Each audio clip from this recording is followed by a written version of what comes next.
And with that, I just want to thank everybody for attending this evening. Let's see here. Okay. Want to thank everyone for attending this evening. And as I was saying before we started the recording, we are entertaining some conversations about changing our meeting date, meeting day, so that more people will be able to attend. And there's just a lot going on right now. We continue to pay attention to the crypto markets, and we continue to pay attention to what's going on in the precious metals markets. It's really interesting as you pay attention to what's going on, how rapidly things are happening. So a few weeks ago, we talked about tokenization, and now more and more people are getting involved with it. More companies are getting involved with it. You may or may not know the JP Morgan Chase has gotten involved with it. Citigroup has gotten involved with it. I was doing some research and I found out that they were talking about tokenization like 3 or 4 years ago, talking about the implications of it. Larry Fink, who is running the company BlackRock, had a lot of effusive comments about tokenization within the past few months. So obviously they get it. Some of the things that they're saying about tokenization is that it represents an opportunity for everyday people to have ownership of things. You may or may not be aware of the ability that we have now to invest in fine art.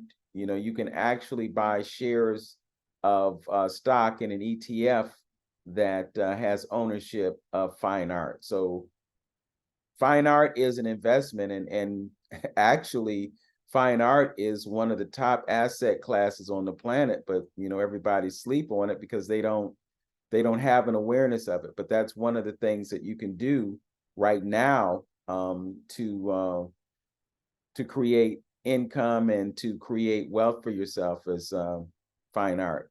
Not that we're pushing it on this in this meeting, but that's just one thing that we can be aware of. And of course, there are also some of the traditional investment opportunities. I know I had a conversation earlier today with someone on whose board I serve on, and she mentioned the fact that as an organization, we have about $31,000 in cash that we're moving from this year into next year. And so she's saying we're going to get a money market account, and it looks like we're going to be earning about 4%. And I'm sure that 4% is 4% a year versus what we talk about sometimes 3% a day.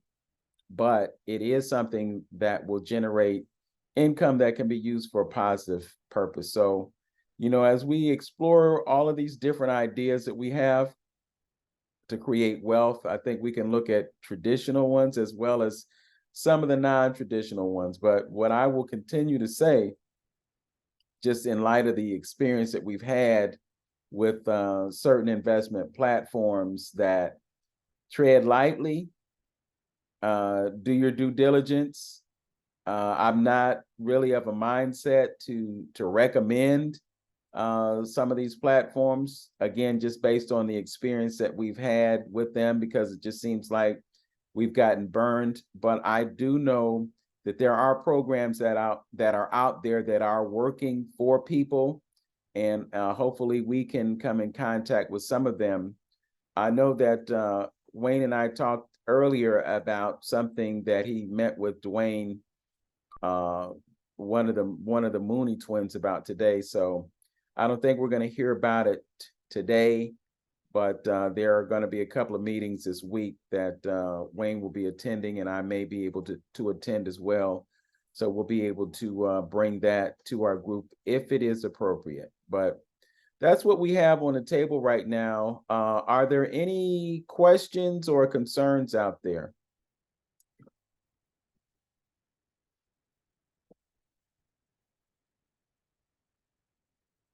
Okay, I'm going to take that as a no. I would just like to know from those of you on the call, if there's anything that you're interested in, if there are any projects that you may have heard of that you think we might want to take a look at, please feel free to share those with us. I know a few weeks ago we had a conversation about a program that's spelled QUOPI, and I do have a couple of videos about that that were done by third parties, not someone that's connected with that company. But I think the question about it was, is it going to be around? And the answer to that question is they don't know. I mean, it's a relatively new company, but the demonstration that took place in that video was him making a withdrawal. So, obviously he put money in and he got money out. So just on that basis, I think that there might be some promise for that program. But, again, we have a new idea or a new philosophy about investing in these programs. And basically what we're suggesting is that you take your seed money out as soon as it is possible to do, so that you don't jeopardize those funds. So you can make an investment, you can get a return on the investment, and then you can let what you have left in the program work, so that if it does provide a benefit to you, you will be able to continue to receive that benefit. And if not, then you haven't lost anything because you got your money back. So that's something that I'm sure we all wish that we understood 3 years ago, but now we do. So I'm looking at that program that way. There's also another program that Wayne brought to us a couple of weeks ago called Kinesis. I think we're looking to get some more information about that program as well. But in terms of just all out, flat out endorsing any of these investment programs or platforms, it's really just kind of difficult for us to do right now. So we'll keep our eyes open, we'll keep our ears open, and we are asking you, if you run across things that you think that the group might have an interest in, just to let us know so that we can take a look at them. There are some things online that evaluate platforms, and I guess they have their ways of looking at the companies and finding out who the principals are, or certain things that they do to evaluate the worthiness of programs, and they rate them. So we use those as diagnostic tools, if you will.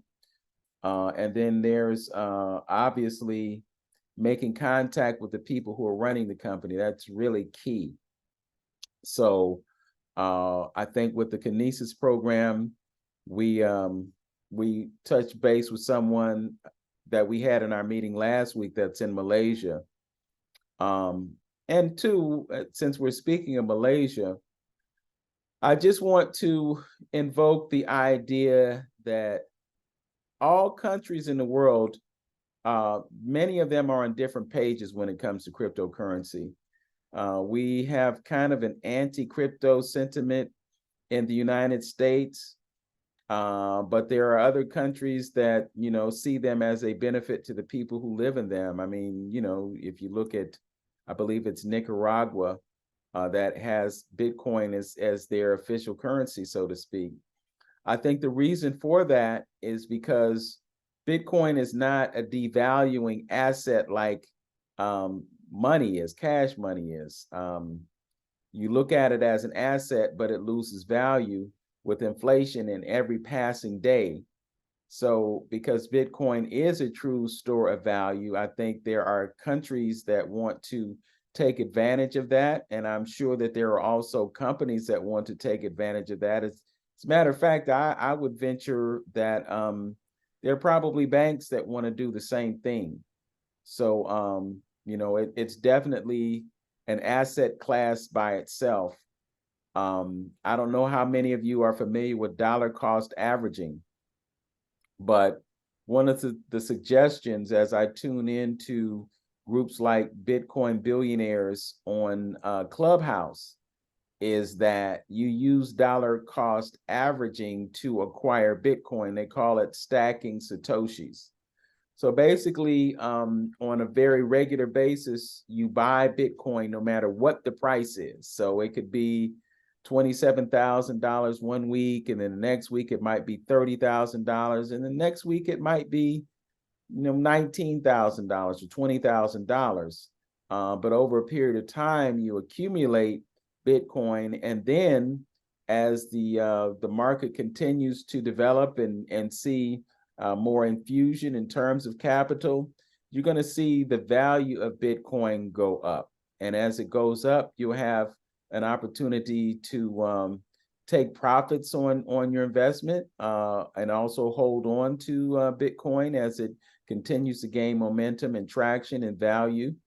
And then that way, you'll have resources that are available to you down the road. There are a lot of predictions about the financial state of the country. We've been talking about, is it a recession? Is it not a recession? But the reality is that we're having recessionary experiences right now. But what I've also seen is that we're going to see a certain cooling of inflation as it is measured by the Fed. I think perhaps now they might be patting themselves on the back by saying that all this manipulating of interest rates, the continual increasing of interest rates may have been effective to a certain extent, or perhaps they just want to tell us that so that we believe that they did the right thing. But at any rate, they're expecting, at least from one source that I saw, they're expecting that that there is kind of a cooling down of the increases of prices. I'll also say that sometimes it's difficult to know exactly what to believe. For instance, there were news stories out about the world's or the United States' petroleum reserves. And of course, if they use up all of the petroleum that they have in reserve, and you have what's going on with the BRICS right now, they will really be beholden to the interests of those who are producing the petroleum. And if they decided to raise prices, it would be very detrimental for people who are in this country. But at the same time, I know I've kind of monitored gas prices because I gas up every week. I've seen the prices of gas go down below $3 a gallon locally. So it just seems kind of weird that at a time when we're talking about running out of gas or petroleum, that we would also see prices go down, because generally if a commodity is scarce and the demand for it is high, the price of it is going to go up. So, I sometimes wonder what or who to believe, and perhaps those things are just shared with us to give us a certain level of anxiety or stress about our financial conditions. So I don't know. And we'll definitely see when it comes to that. So again, not going to do the formal presentation. I did talk to Wayne within the past hour, and he said that he had a couple of remotes that he needed to do, but he also told me that he was going to be in on the first part of the meeting. And as we have this conversation, I'm waiting to see him join our meeting. But I don't want this to be one way.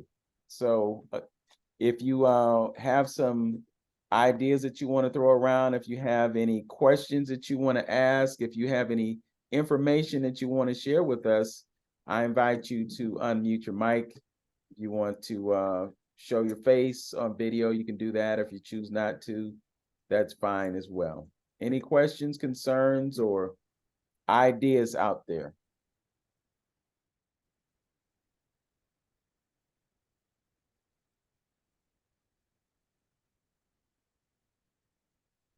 All right. I'm going to reach out to Wayne right quick and see what's going on there.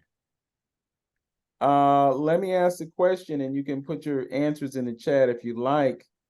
How are you all feeling about Monday meetings?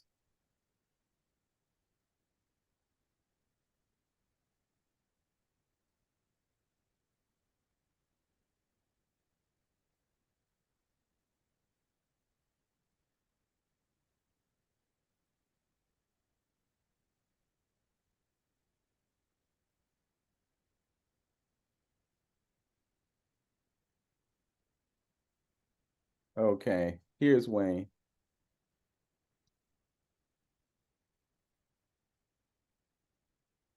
He'll be connecting real soon. Here he is.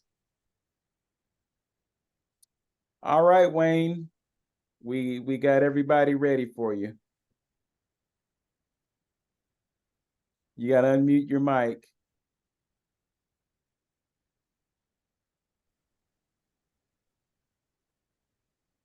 Okay. So I guess I'm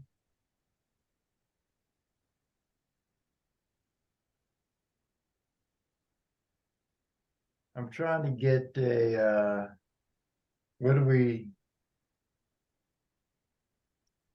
I guess one of the things uh that is concerning to me is, and I do understand it. I mean, I understand it, wholeheartedly. We've taken some really big hits, and it's been one gut punch after the next. And to stay and maintain a level of resilience and financial fortitude in the midst of the kind of financial upheaval we've been dealing with is is a difficult position to hold. I definitely get that because I'm feeling it too. Vince is feeling it as well. And probably the biggest thing is our need to protect you. And that has become a challenge in the sense that we have brought to the table a series of programs that have not produced anywhere close or near to what their promoted design was. And so we have to look at new directions, a new focus. We have to really begin to embrace a different kind of just level of opportunity that we can begin to explore, get back on the saddle, back on the horse, and develop and maintain some degree of stability with the direction that we're trying to go in. Because if we stop here and decide that we no longer wish to proceed with investing into platforms to create the kind of passive income opportunities that we're looking for, then we might as well just cast our fate to the wind. And if that's the case, that's fine. You know, I'm not going to stay in that type of place. One of the things that I have recognized and realized is that all of the programs that we have brought to the table, all of them were out of the UK. You know, FX Gold Copy, Mind Lab, Union View, all of them are out of the UK. And the UK right now is getting ready to take a major beat down with respect to its cryptocurrency operations. And that's fine, you know, but what we have to stay abreast of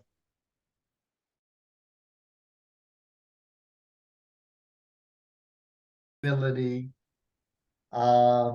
and a passageway into greater and deeper passive income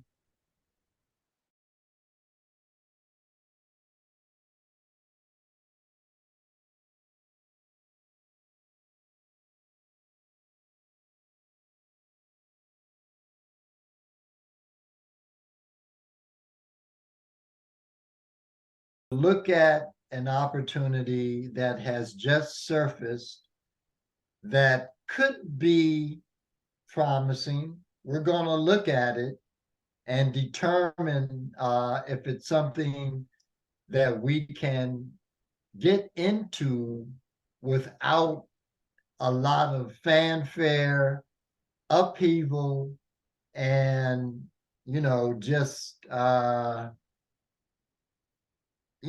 consternation.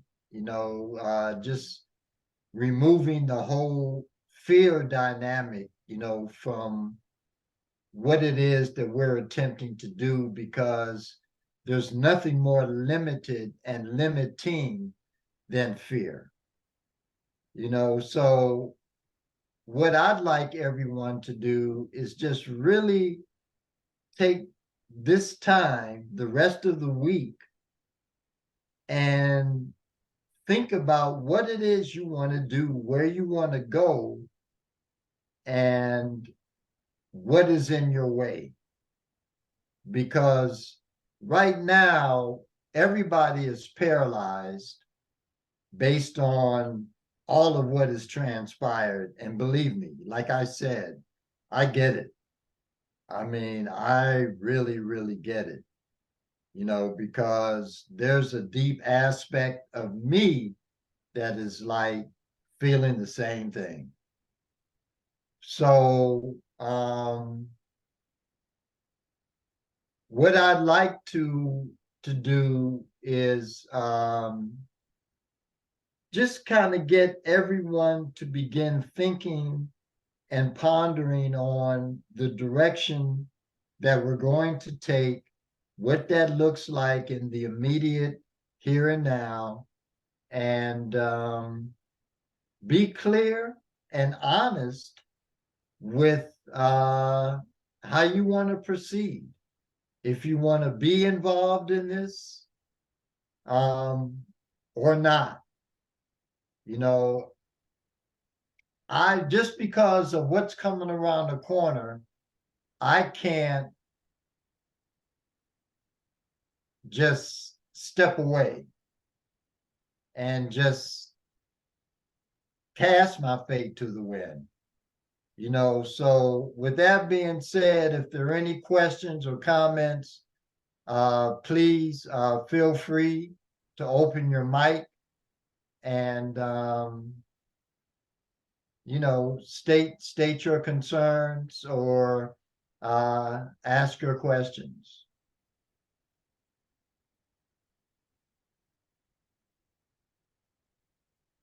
One thing that I will say, Wayne, is that we have clearly identified that 2024 is going to be a year that people are going to capitalize on cryptocurrency, especially here in America.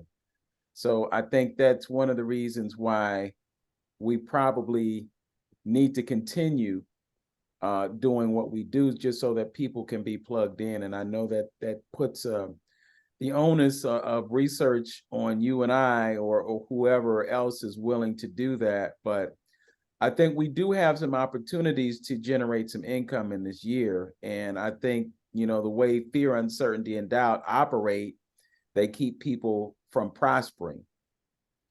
I think with what happened with FTX, it was a major blow, and the market lost a lot of momentum as a result. the sentiment that was around at that time. But at the same time, we were talking within the past couple of months about, the way the BRICS are lining up, about the pro crypto aspects of the Troika and the G20 and all of that. So, we may be walking away from great opportunities if we just throw our hands up in the air and walk away. With that said, I just think that we have to be cognizant of the fact that, bruh, there are 1.2 million cryptocurrencies. And with all those cryptocurrencies out there, you have quite a few projects that are associated with them. And many of them are baseless projects that are rug pulls. When you only had 6,000 or 7,000 cryptocurrencies, you didn't have as many opportunities to lose money, but now you have way more opportunities to lose money. But I don't think you can go wrong if you invest in the right tokens, especially within the year that's coming in. What are your thoughts about that? Yeah, I agree. I mean, I've got an array of different coins that we can look at that are promising. And one coin that you were involved in has come back to life, which is the We2 coin. Mm-hmm. And that's making a move again. And that's something I believe that, we can bring to the table because, I mean, Brad made pretty much almost $1 million in that and never pulled any of his profits out. Jay made a little over $500,000. He did pull out 80,000. You were at, I think, about 100,000 and didn't pull profit out. So I think we've learned a lot over these last couple of years. And I believe that there are other crypto opportunities. I mean, I've got a few that look very, very good. And there's also the gold junior mining stocks, gold and silver junior mining stocks that are going to blow up in 2024. Gold has started to move. Silver has started to move. And those are things that we need to take advantage of. So there, as you said, a lot of opportunity is there for us to take advantage of. And we just have to be willing, to move forward. So with that being said, I've got a very important meeting I've got to get to. And how do you want to, do you want to, well, next week on Sunday, you're not available anyway. So do you want to do Sunday next week, or how do you want to set this up? Well, we can either go next Sunday because I'll be in Orlando Right. but it doesn't mean that I can't log in. I'm sure where I'm at there will be Wi-Fi. So we could technically have a meeting, but we haven't really communicated with the entire group about that. So I mean, we Well, can. let's you and I talk, and then we'll send out a memo. Okay. Yeah. Okay, everyone. I look forward to the next time. The next time I'm going to have a very specific design on how I feel we need to proceed and what we can do and what we need to look for and what our opportunities are. Okay. So with that, peace and blessings. All right. Peace, everyone. We'll communicate when the next meeting will be. And Right, thank you. Okay, thank you. all right, Take okay, care. Have a good one. all Have right. a safe trip, Vince. Thank you.